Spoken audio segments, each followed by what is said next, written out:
Di tengah malam yang sunyi, di sebuah persimpangan yang biasa saja, Eren, seorang polisi lalu lintas yang keras kepala dan penuh ambisi, melakukan sebuah kesalahan fatal yang mengubah hidupnya selamanya. Saat tangannya mulai mencekik seorang kiai yang dihormati, sebuah kekuatan misterius tiba-tiba menyergapnya, mengubahnya menjadi makhluk kecil yang tak berdaya. Kini, terjebak dalam tubuh seekor tikus dan menyimpan rahasia yang bisa mengguncang dunia, pertanyaannya adalah, bisakah Eren menemukan jalan kembali ke wujud manusia dan mengungkap kebenaran sebelum semuanya terlambat? Langit kota memekat seperti amarah yang dipendam terlalu lama. Awan menggumpal kelabu, menahan hujan yang sebentar lagi turun dengan deras. Di persimpangan utama pusat kota, lampu lalu lintas berpendar merah hijau oranye, berganti cepat seperti denyut jantung yang gelisah. Di tengah semua itu berdiri Eren, polisi lalu lintas muda yang dikenal karena sikap tegasnya. Seragamnya rapi, peluit tergantung di leher, dan tongkat kecil berlampu menyala di genggaman. Tatapannya tajam, mulutnya nyaris tak pernah tersenyum saat bertugas. Ia bukan sekadar menertibkan lalu lintas, ia mengendalikannya, seakan jalanan adalah medan perang dan dialah jenderalnya. "Maju, maju, jangan lambat, Pak!" teriak Eren sambil meniup peluit nyaring ke arah sopir angkot yang ragu-ragu. Seorang pengemudi ojek online mengeluh pelan, tapi segera melaju sebelum semprotan kata-kata kasar menyusul. Eren tidak peduli. Baginya, ketertiban adalah kebenaran. Rasa lelah, tekanan dari atasan, dan ambisi yang tumbuh liar di dalam hatinya membuat dunia tampak hitam putih, benar atau salah. Tidak ada ruang untuk kompromi. Namun malam itu berbeda. Saat jarum jam menunjuk pukul 8 dan hujan mulai menetes perlahan, sekelompok orang melintasi persimpangan. Mereka bukan pengendara. Mereka berjalan kaki. Di tengah barisan itu, tampak seorang pria tua bersorban putih, berjubah bersih, dengan langkah pelan namun pasti. Kiai Malik, nama yang bahkan terdengar akrab di telinga Eren. Mereka tengah dalam perjalanan menuju masjid untuk mengisi pengajian. Tapi kehadiran mereka menghambat sedikit arus lalu lintas, membuat sebuah mobil mewah di belakang klakson panjang-panjang. Eren segera meniup peluitnya keras. "Hei, ini bukan trotoar. Jalanan bukan buat pawai." Santri-santri muda itu terdiam. Kiai Malik mengangkat tangan, meminta mereka berhenti. Dengan tenang, ia melangkah maju dan menundukkan kepala sedikit kepada Eren. "Maafkan kami, Nak Polisi. Kami hanya ingin menyeberang menuju masjid.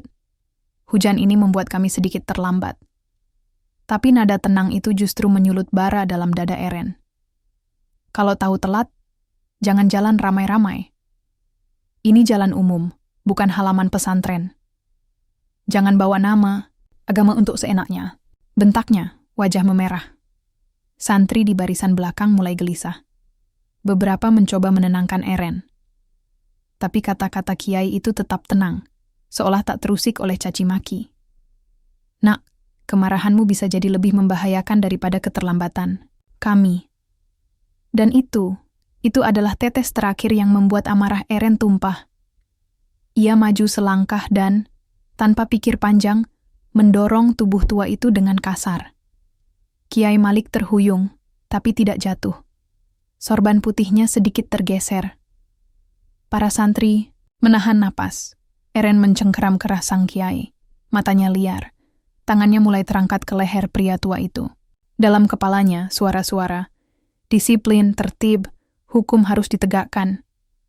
Tapi saat jari-jarinya menyentuh kulit leher Kiai Malik, sesuatu terjadi. Udara berubah dingin seketika. Petir menyambar jauh di langit. Tubuh Eren menegang, matanya melebar. Sakit, tubuhnya mendadak panas, lalu dingin. Otot-ototnya terasa seperti dilipat paksa. Tulangnya mencicit. Pandangannya menurun drastis ke tanah. Dunia menjadi raksasa. Jeritan tertahan keluar dari mulutnya, tapi hanya keluar sebagai cicit tikus. Dalam detik-detik yang terasa seperti keabadian, Eren tergeletak di jalan, kini bukan lagi manusia, melainkan seekor tikus abu-abu kecil, menggigil, di bawah sorotan lampu jalan dan mata manusia yang tak tahu apa yang barusan terjadi. Kiai Malik hanya menatapnya, tanpa marah, tanpa takut.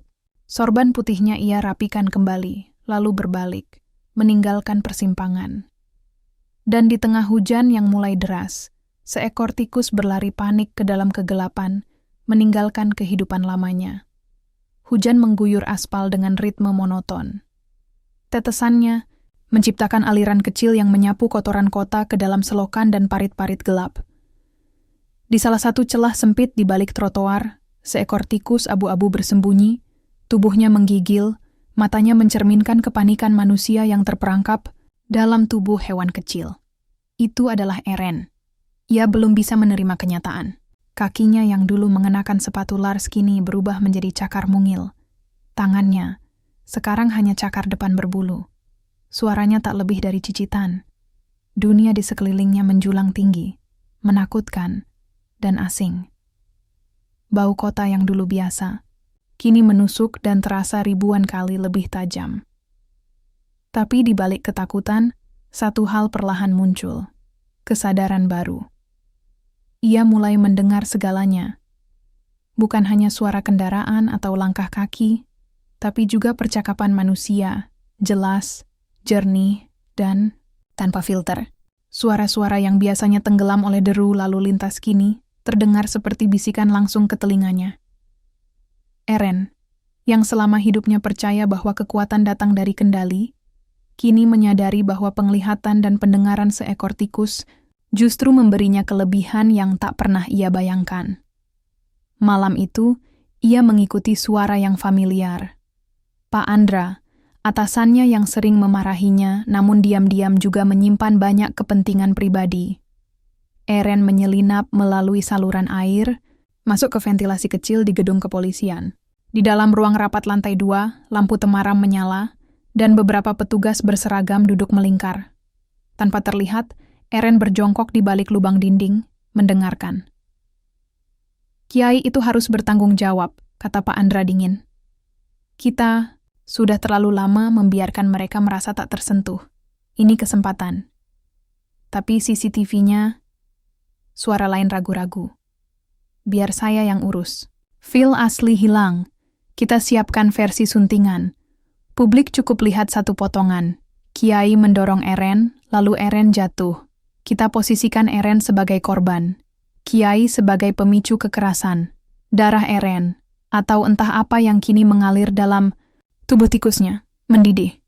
Matanya melebar. Ia tahu Kiai Malik tidak bersalah. Bahkan sebaliknya, dirinya lah pelaku, bukan korban. Namun lebih dari rasa bersalah, Eren merasakan sesuatu yang selama ini asing baginya. Takut akan kebenaran yang dimanipulasi. Ia mendengar rencana mereka membuat siaran pers, memanggil media, memalsukan bukti. Bahkan ada ancaman terhadap seorang teknisi IT yang mencoba menyimpan file asli. Semuanya akan dibungkam. Nama baik Kiai Malik akan hancur. Dan satu kenyataan menghantamnya keras. Jika ia tidak melakukan sesuatu, Kiai itu akan dihancurkan karena kesalahannya sendiri. Eren berlari menyusuri dinding bangunan. Dunia bawah tanah kota kini menjadi jalur barunya. Ia menemukan ruang server tempat semua rekaman CCTV disimpan. Dengan cakar kecil dan otak yang kini bekerja lebih cepat, ia mulai mencoba membuka jalur kabel, mencari celah, dan menjatuhkan benda-benda kecil untuk menarik perhatian. Di suatu malam, seorang teknisi muda bernama Dion, anak magang yang polos namun cerdas, masuk sendirian. Eren memanjat ke atas rak dan menjatuhkan kertas dari laci. Dion menoleh. Eren melompat ke keyboard, lalu ke tombol power server backup. Layar menyala. Dan dari folder tersembunyi yang belum dihapus sepenuhnya, video itu muncul. Rekaman asli Eren mendorong tombol play dengan hidungnya. Dion melihat. Matanya membelalak. Ia menyaksikan detik-detik saat Eren mendorong Kiai Malik. Lalu tubuh Eren sendiri berubah menjadi tikus. Sesuatu yang tak masuk akal, tapi nyata. Ya Tuhan. Gumam Dion. Eren menatapnya. Dalam tatapan kecil itu, tersimpan permohonan, keputusasaan, dan penyesalan. Dion, walau ketakutan, menyadari satu hal. Tikus ini bukan tikus biasa. Ini bukan kebetulan. Ini keajaiban. Atau mungkin keadilan. Dion duduk terpaku di depan layar monitor, menatap rekaman yang baru saja diputar ulang. Wajah Kiai yang tenang, amarah Eren yang meluap, dan transformasi aneh yang tak bisa dijelaskan. Ia memandang ke arah tikus kecil yang duduk di samping keyboard, seolah menunggu jawaban. Ini gila, gumam Dion. Tapi aku percaya kamu. Aku harus percaya. Eren, meskipun kini dalam tubuh tikus, mampu merasakan bahwa Dion adalah satu-satunya manusia yang bisa diajak bekerja sama. Dion mengulurkan jari dan tikus itu menggesekkan kepalanya, seakan menyatakan terima kasih. Dion mengerti betapa berbahayanya situasi ini. Jika skenario bohong itu berjalan, Kiai Malik akan dihancurkan, dan keadilan lenyap di balik tirai kebohongan. Kita harus membuka rekaman asli ini ke publik, Dion berbisik. Tapi kita harus hati-hati. Banyak orang berkuasa yang terlibat. Kalau sampai mereka tahu aku membantu tikus ini, aku bisa kehilangan semuanya. Eren melompat ke keyboard dan mengetuk beberapa tombol, mencoba mengakses sistem keamanan dan memindahkan rekaman ke tempat aman. Dengan bantuan Dion, mereka membuat salinan rekaman dan mulai menyusun bukti yang bisa mengungkap kebenaran tanpa mencurigai siapapun. Namun, berita bocor cepat. Pak Andra dan kroninya mulai curiga. Mereka menugaskan seorang penyidik bayaran untuk mencari tahu siapa yang mengganggu sistem keamanan dan mengendus keberadaan rekaman asli. Di luar, Eren berlarian di selokan dan lorong gelap kota, sementara Dion bersembunyi di rumah kecilnya, berusaha menghindari mata-mata. Mereka berkomunikasi lewat pesan digital dan gerakan rahasia, membangun jaringan kecil demi keadilan. Pak Andra berusaha membela diri, tapi keteguhan Eren dan bukti-bukti tak terbantahkan membuatnya goyah.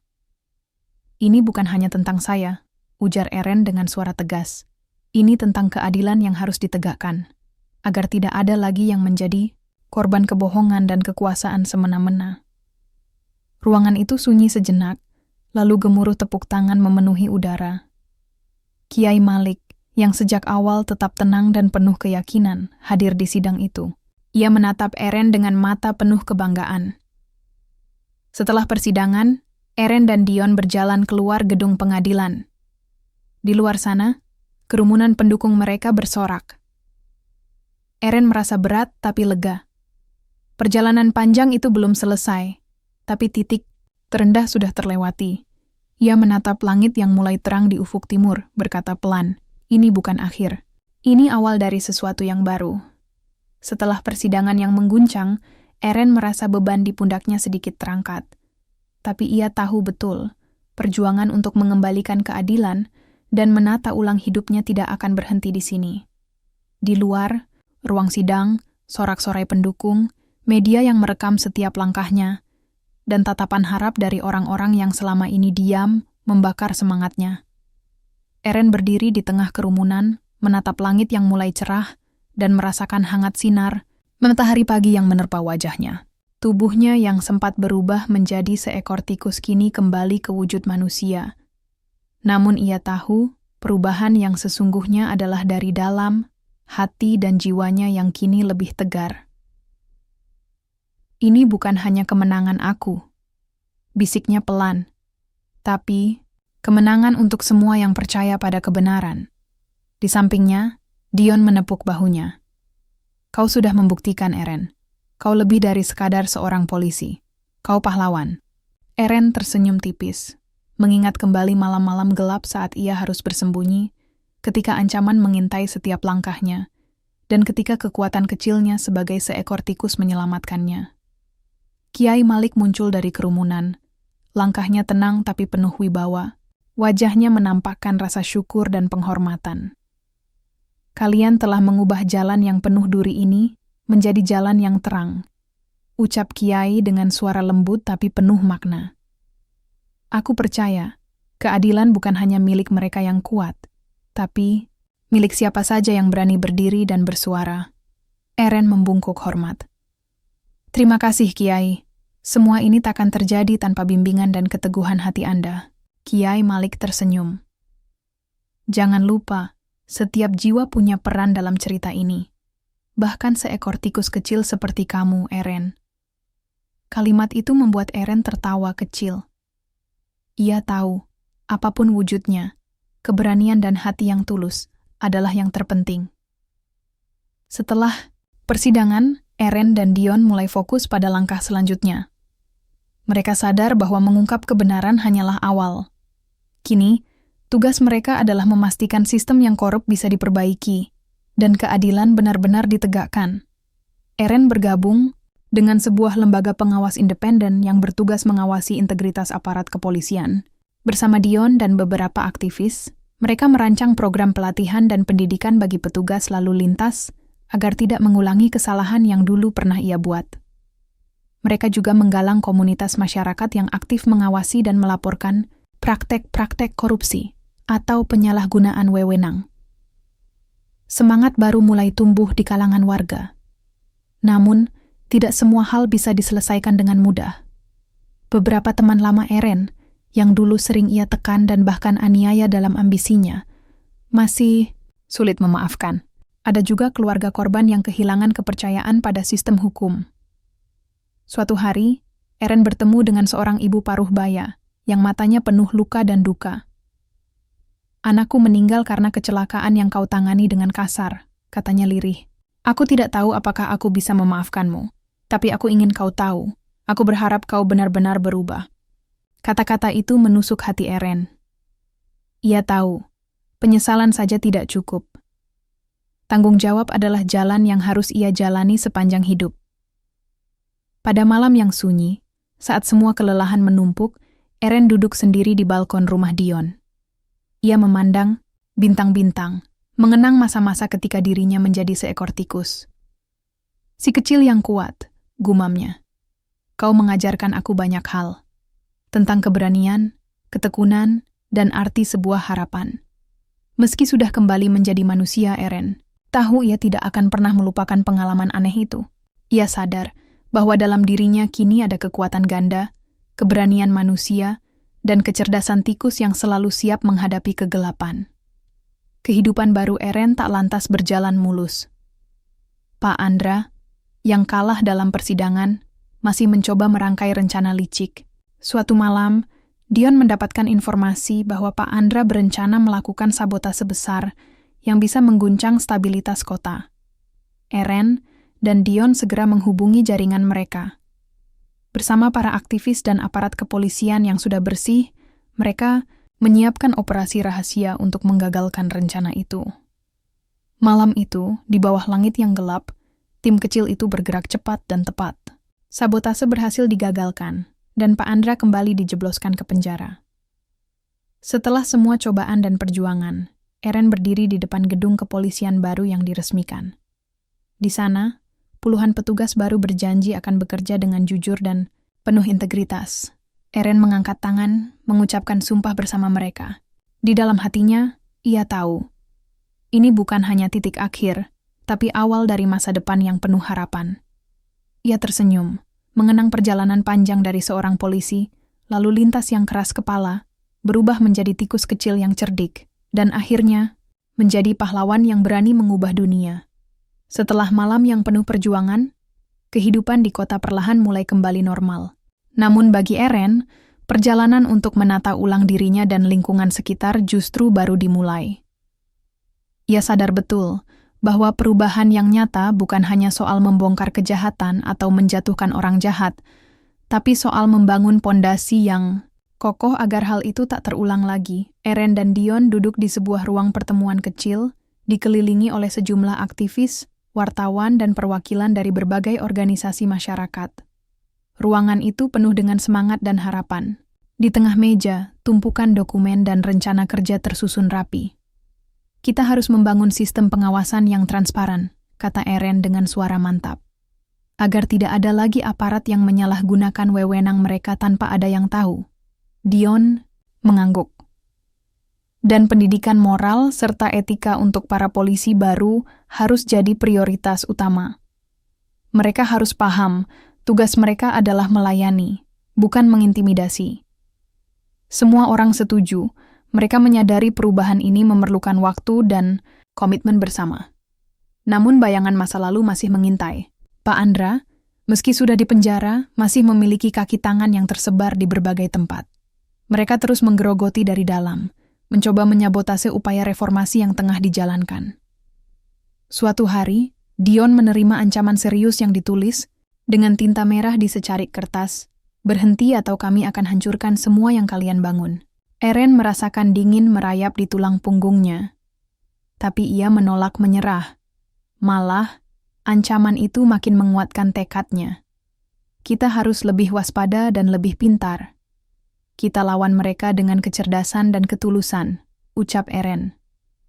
Seiring waktu, Eren mulai merasakan perubahan dalam dirinya yang lebih dari sekadar fisik. Meski sudah kembali ke wujud manusia, beberapa kemampuan yang ia peroleh saat menjadi tikus masih melekat.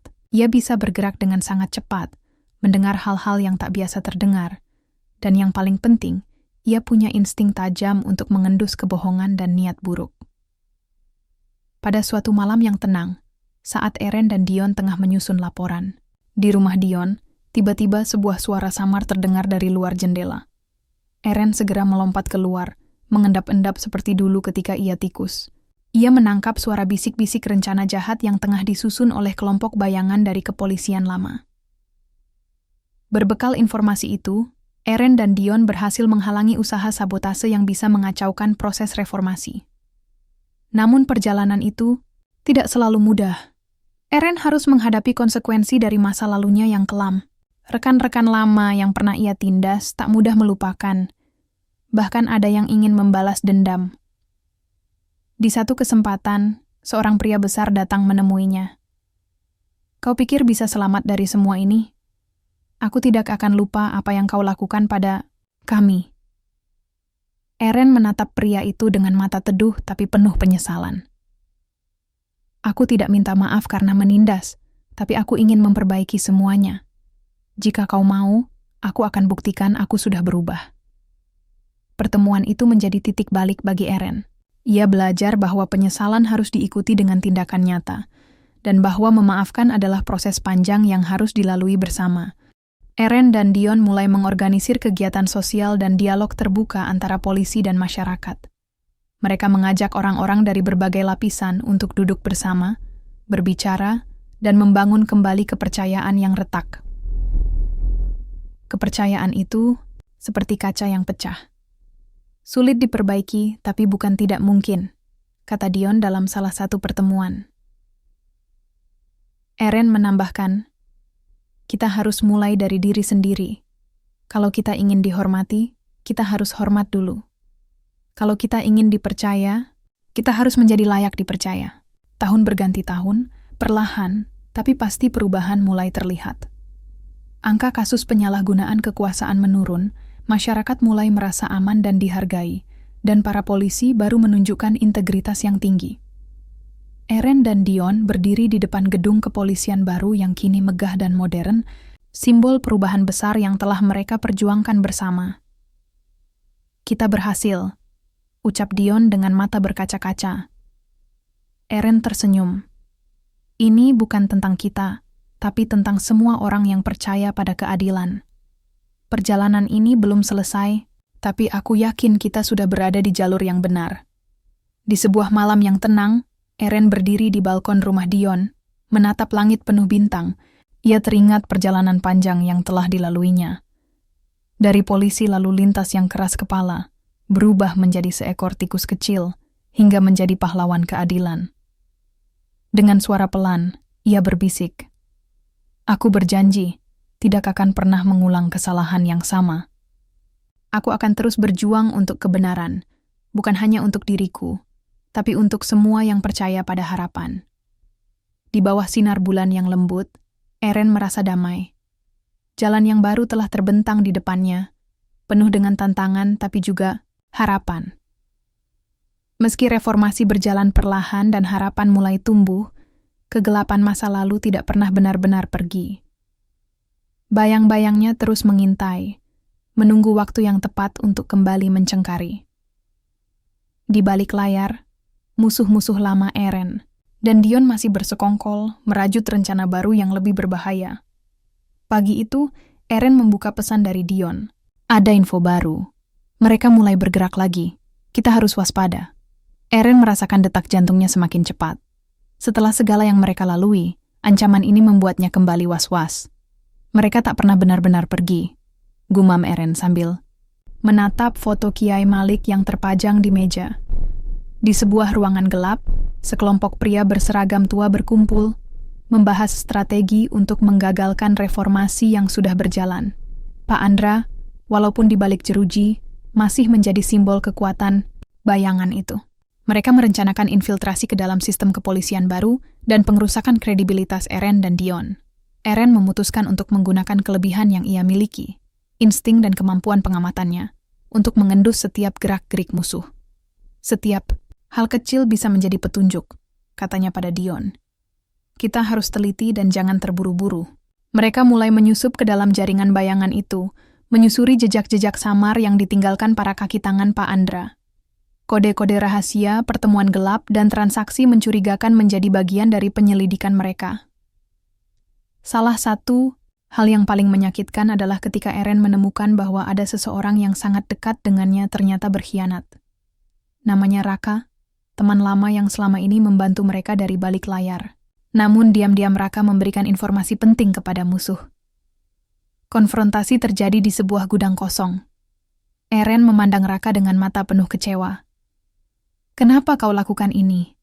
Apa yang kau dapatkan dari pengkhianatan ini? Tanya Eren dengan suara serak. Raka menunduk. Aku tidak punya pilihan. Mereka mengancam keluargaku. Rasa sakit bercampur amarah membuncah dalam dada Eren. Namun, ia tahu bahwa menghakimi tidak akan menyelesaikan masalah. Mereka harus mencari cara lain. Eren, Dion, dan timnya berdiskusi keras mengenai langkah berikutnya. Mereka tahu, Raka tak bisa dibiarkan bebas memberikan informasi ke musuh, tapi di sisi lain, mereka harus melindungi keluarga Raka. Ini bukan soal benar atau salah, kata Dion, tapi soal bagaimana kita bisa menang tanpa kehilangan diri kita sendiri. Eren mengangguk, menyadari bahwa jalan keadilan seringkali penuh warna abu-abu. Malam itu, rencana musuh mulai dijalankan. Sebuah serangan terkoordinasi dilakukan terhadap kantor pusat kepolisian baru dan beberapa tempat strategis lain. Eren dan Dion bersama tim yang tersisa berusaha keras menghalau serangan itu. Dalam kegelapan, mereka bergerak cepat mengantisipasi setiap langkah musuh. Pertarungan sengit terjadi. Ledakan kecil, teriakan, dan suara sirin memenuhi udara. Eren merasakan darah mengalir deras saat ia berusaha menyelamatkan seorang rekan yang terjebak. Rasa sakit dan lelah tak menyurutkan semangatnya. Saat kekuatan tampak mulai menipis, Eren teringat pelajaran dari pengalaman menjadi tikus kecil dulu. Tentang keberanian dan ketekunan meskipun dalam kondisi paling lemah. Dengan energi yang tersisa, ia memimpin serangan balik yang mengejutkan musuh. Keberanian dan kecerdasannya membuat mereka mundur, dan serangan berhasil digagalkan. Namun, Eren tahu ini belum akhir. Masih ada banyak yang harus diperjuangkan. Keesokan harinya, ketika matahari terbit, Eren berdiri di atas balkon rumah Dion, memandang ke cakrawala. Bayang-bayang itu tidak akan pernah benar-benar padam, katanya pada dirinya sendiri. Tapi selama aku masih berdiri, selama ada harapan, aku akan terus melangkah. Dion datang berdiri di sampingnya. Kau tidak sendiri, Eren. Kita bersama dalam perjalanan ini. Mereka berdua menatap langit, menunggu hari baru yang penuh tantangan dan harapan. Malam itu, kota tampak seperti sedang menahan napasnya. Lampu-lampu jalan berkedip lembut di bawah kabut tipis, sementara angin dingin menghembus perlahan menyusup ke celah-celah bangunan. Namun, di balik kesunyian itu, ketegangan membara. Eren tahu, ini akan menjadi malam yang menentukan. Malam di mana segala sesuatu yang telah diperjuangkan selama ini akan diuji. Di ruang rahasia kecil di balik sebuah toko kopi, Eren dan Dion berkumpul bersama beberapa anggota tim yang bisa mereka percayai sepenuhnya. Wajah-wajah mereka menunjukkan kombinasi antara kecemasan dan tekad yang membara. Mereka semua tahu, jika gagal, bukan hanya mereka yang akan jatuh, tapi masa depan kota ini. Rencana ini adalah yang terakhir, kata Eren dengan suara tegas. Kita harus hentikan jaringan bayangan ini sekarang juga. Jika mereka berhasil, semua kerja keras kita akan sia-sia. Dion mengangguk, membuka peta kota, dan menandai titik-titik strategis. Mereka akan menyerang markas kita, serta fasilitas, komunikasi dan data. Kita harus pecah pertahanan mereka, dan sekaligus jaga agar informasi tidak bocor. Eren menarik napas dalam-dalam, lalu menatap wajah satu persatu rekan-rekannya. Kita akan berjuang bukan hanya untuk diri kita, tapi untuk mereka yang sudah percaya pada kita. Untuk Kiai Malik, untuk keluarga korban, dan untuk masa depan yang lebih baik.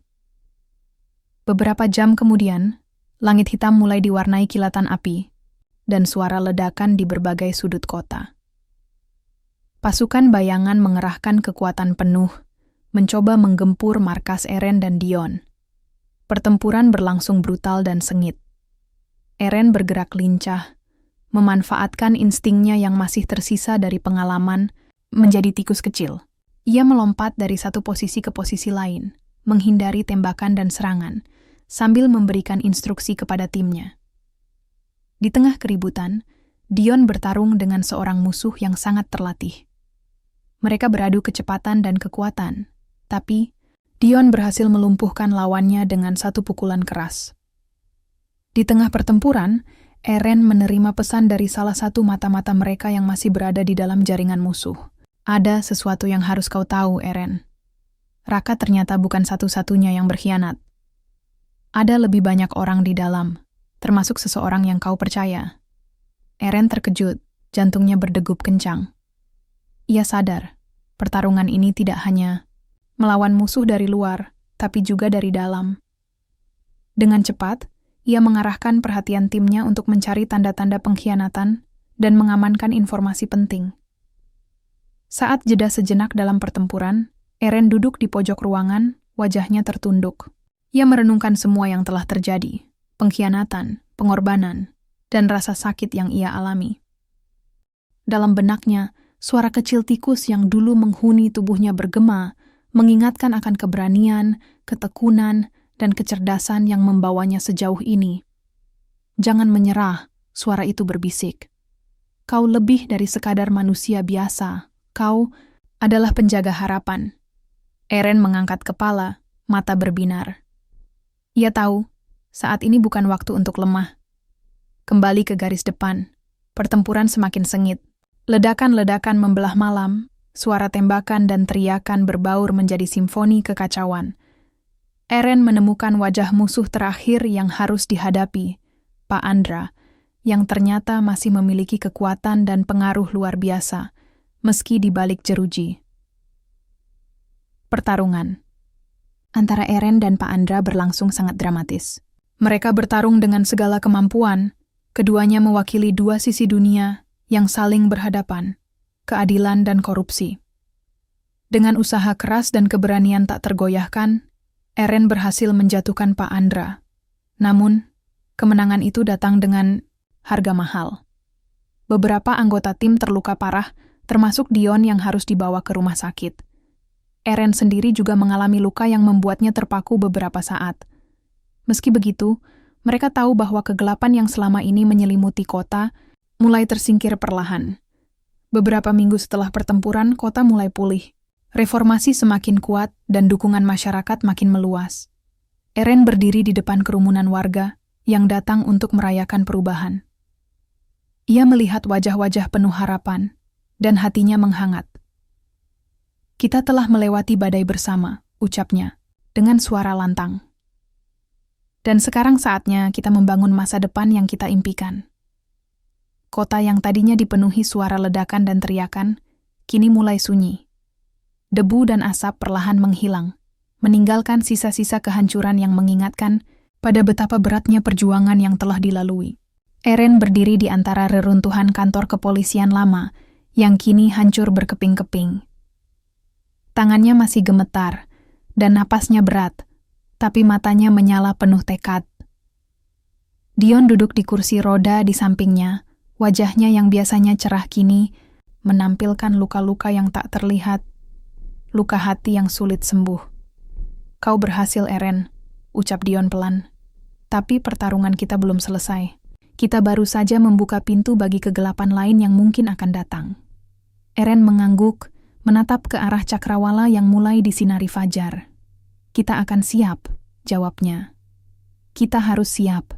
Ini bukan hanya soal melawan musuh di luar, tapi juga menjaga diri dari dalam. Beberapa minggu kemudian, kota mulai menunjukkan tanda-tanda kehidupan baru.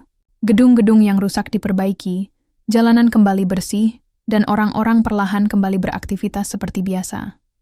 Tapi yang paling penting, ada rasa kepercayaan baru yang tumbuh antara masyarakat dan aparat kepolisian.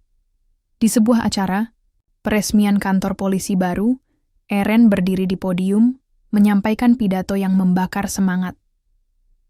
Kita tidak bisa mengubah masa lalu, katanya. Tapi kita bisa memilih untuk tidak mengulanginya. Keadilan bukanlah sesuatu yang kita dapatkan sekali jadi, melainkan sesuatu yang harus kita perjuangkan setiap hari. Saat acara usai, seorang wanita tua mendekati Eren, matanya penuh haru dan terima kasih. Kiai Malik selalu berkata bahwa seseorang yang mendapatkan kesempatan kedua harus memanfaatkannya untuk kebaikan, katanya sambil menggenggam tangan Eren. Kamu telah membuktikan itu, Nak. Eren tersenyum, teringat pada perjalanan panjangnya yang penuh liku dan pelajaran berharga. Di malam yang tenang, di balkon rumah Dion, Eren menatap bintang-bintang yang berkelip. Ia memikirkan semua yang telah hilang dan semua yang masih harus diperjuangkan. Ini bukan akhir, bisiknya. Ini baru permulaan. Aku akan terus berjuang. Bukan hanya untuk diriku, tapi untuk semua orang yang percaya pada keadilan. Angin malam membawa bisikan harapan yang tak pernah padam, seolah alam pun ikut menyaksikan janji seorang pria yang pernah menjadi tikus, kini berdiri tegak sebagai penjaga kebenaran. Di malam yang hening, Eren duduk sendiri di tempat favoritnya. Ia memandang bintang-bintang, mengingat perjalanan panjang yang telah dilaluinya. Dengan suara pelan, ia berjanji pada dirinya sendiri dan kepada mereka yang percaya padanya. Aku akan terus berjuang. Tidak hanya untuk hari ini, tapi untuk masa depan yang lebih baik. Karena keadilan bukan sekadar kata. Itu adalah janji yang harus kita jaga.